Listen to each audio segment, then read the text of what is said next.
Subscribe to our channel by clicking the subscribe button. Click the bell button and enjoy the latest uploads from our channel. اعوذ باللہ من الشیطان الرجیم بسم اللہ الرحمن الرحیم۔ علی ٹی وی آفیشیل کے معزز سامعین، السلام علیکم ورحمۃ اللہ وبرکاتہ۔ جب پاکستان مشکل حالات سے نکل آئے گا، بلکہ کافی حد تک نکل چکا ہے الحمدللہ، تو جب تاریخ رقم ہوگی تو راکم نہ چاہتے ہوئے بھی لکھے گا کہ جب پاکستان اندرونی و بیرونی ہر طرف سے مشکلات کا شکار تھا، دشمن نے پاکستان کا نیا نقشہ تیار کر لیا تھا، 5 بڑے ممالک پاکستان کو توڑنے کے لیے اربوں ڈالر انویسٹ کر چکے تھے، تو راحیل شریف اور جنرل باجوہ صاحب نے اپنی بے پناہ صلاحیتوں کا استعمال کر کے سب کو زیر کر دیا تھا، سب کے ارادے خاک میں ملا دیے، سب کی انویسٹمنٹ تباہ کر دی تھی اور اللہ کے فضل و کرم سے اپنے سے کئی گنا بڑے دشمنوں کو شکست دے دی تھی، الحمدللہ ثم الحمدللہ۔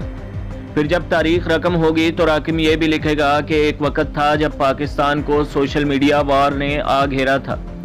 سوشل میڈیا کے ذریعے 4 ممالک نے مل کر پاکستان میں خانہ جنگی انتشار نفرتیں پھیلانے کی بھرپور کوشش کی، عوام کو فوج کے خلاف کرنے کی ہر ممکن کوشش کی۔ دشمن نے سوشل میڈیا پر ہر وہ جھوٹ بولا جس سے فوج کے خلاف عوام کو اکسایا جا سکے، لیکن تب پاکستان کے کئی نوجوان، جس میں زیادہ تر matric fail, matric pass, first year second year کے نوجوانوں نے، دکانداروں نے، پردیسیوں نے، غرض کے ہر شعبے سے تعلق رکھنے والے پاکستانیوں نے اپنے ٹوٹے پھوٹے موبائلوں کے ساتھ اپنی جیب خرچ کو خود پر لگانے کی بجائے نیٹ پیکج کر کے یہ محاذ سنبھالا اور اپنے حساب سے ہر ممکن کام کیا، اپنی آئی ڈی کو مورچہ سمجھ کر ایک پوسٹ گولے کی طرح دشمن پر داغنے لگا اور بغیر کسی لالچ کے صرف پاکستان اور اسلام کے لیے یہ جنگ لڑی اور دشمن کو سوشل میڈیا پر بھی شکست دے دی۔ لکھے گا کہ 5th جنریشن وار بھی ان پاکستانیوں نے جیت کر سب کو حیران کر دیا۔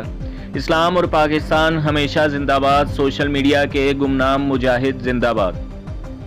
تو دوستوں اور بھائیوں، ہمارے چینل کو سبسکرائب کیجئے، ویڈیو کو لائک کیجئے اور بیل کے آئیکن کو بھی دبا دیجئے تاکہ ہر آنے والی ویڈیو جو ہے وہ آپ کو سب سے پہلے ملتی رہے۔